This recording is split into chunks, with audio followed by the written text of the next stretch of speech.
ఈ అబ్బాయి కళ్ళకి ఒక పాత బుద్ధుడి బొమ్మ చూడగానే దాని మీద $20,000,000 అని కనిపిస్తుంది. దాంతో ఆ వ్యక్తి దీన్ని తీసుకోండి. ఖచ్చితంగా ఇది యాంటిక్ పీస్ అయ్యుంటుంది. అండ్ మీకు బాగా డబ్బులొస్తాయని కస్టమర్‌కి చెప్తాడు. అక్కడే ఉన్న మాస్టర్ ఇదసలు పనికిరాని బొమ్మ అనేసరికి ఆ అబ్బాయి దాన్ని 2 ముక్కలు చేసి చూపిస్తాడు. అందులో నుంచి ఒక గ్రీన్ లైట్ ప్రకాశవంతంగా వచ్చేస్తుంది. అసలేం జరుగుతుందంటే ఈ అబ్బాయి ఒక రాబరీస్ నుంచి పరిగెడుతూ పారిపోతున్నప్పుడు వాళ్ళొక రాయిని ఆ అబ్బాయి మీదకి ఇసిరేస్తాడు. ఆ వ్యక్తి కళ్ళుతిరిగి పడిపోతాడు. కళ్ళు తెరిచి చూసేసరికి ఆ వ్యక్తి కంట్లో ఏదో పవరొచ్చినట్టుగా అనిపిస్తుంది. అతనికి అన్ని సంఖ్యలు కనిపిస్తూ ఉంటాయి అన్నిట్లి మీద.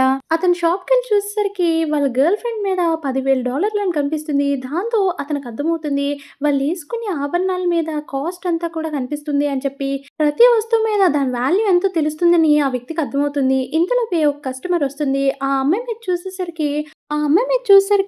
మీద $13,000,000 కనిపిస్తాయి. దాంతో వీళ్ళు చాలా డబ్బున్నోళ్ళని ఆ వ్యక్తికి అర్థమవుతుంది. ఆ అమ్మాయి ఒక యాంటిక్ మాస్టర్‌ని తీసుకొస్తుంది. మంచిది యాంటిక్ పీస్ ఎతకమని చెప్పగానే ఆ షాప్ అంతా చూసి ఒక షీట్ లాంటిది ఆ వ్యక్తి చూపిస్తాడు.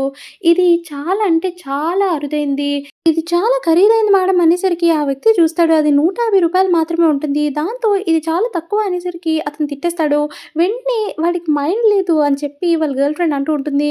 "నువ్వు కాసేపు నోరు మూసుకొని ఉండరా బాబు! కస్టమర్స్‌ని పోగొడుతున్నావు" అని చెప్పి వాళ్ళ గర్ల్ ఫ్రెండ్ తిట్టేస్తూ ఉంటుంది. ఇంతలోపు ఈ అమ్మాయి "నేను నీకొక ఛాన్స్ ఇస్తాను. అది ఫేక్ అని నువ్వు ప్రూవ్ చేయగలవా?" అనేసరికి ఆ మాస్టర్‌కి కోపమొస్తుంది. "నేను చాలా పండితుడిని" అని చెప్పి అంటున్నా సరే ఆ అమ్మాయి "నేనొక ఛాన్స్ ఇవ్వాలనుకుంటున్నాను" అని చెప్పి ఒక ఛాన్స్ ఇస్తుంది ఆ వ్యక్తికి. వెంటనే ఆ వ్యక్తి ఆ షీట్‌ని చింపేస్తాడు. 2 ముక్కలుగా చింపగానే "ఏం చేస్తున్నావు నువ్వు?" అనేసరికి "ఈ షీట్‌ని పట్టుకొని చూడండి. ఇది చాలా సాఫ్ట్‌గా ఉంది కదా!" అంటే "అవును" అంటుంది ఆ అమ్మాయి. దాంతో ఆ వ్యక్తి చెప్తాడు ఎప్పుడు కూడా పాతకాలపువి ఇంత సాఫ్ట్‌గా ఉండవు. ఇది మొన్న మొన్న తయారు చేసింది కాబట్టే మీకిలా అనిపిస్తుంది అనేసరికి, అది విని ఆ మాస్టర్ వెంటనే క్షమించండి. ఏదో పొరపాటు జరిగింది. ఈసారి అస్సలు పొరపాటు జరగదు అనేసరికి, ఆ అమ్మాయి నేను ఈ అబ్బాయికి ఒక ఛాన్స్ ఇవ్వాలనుకుంటున్నాను.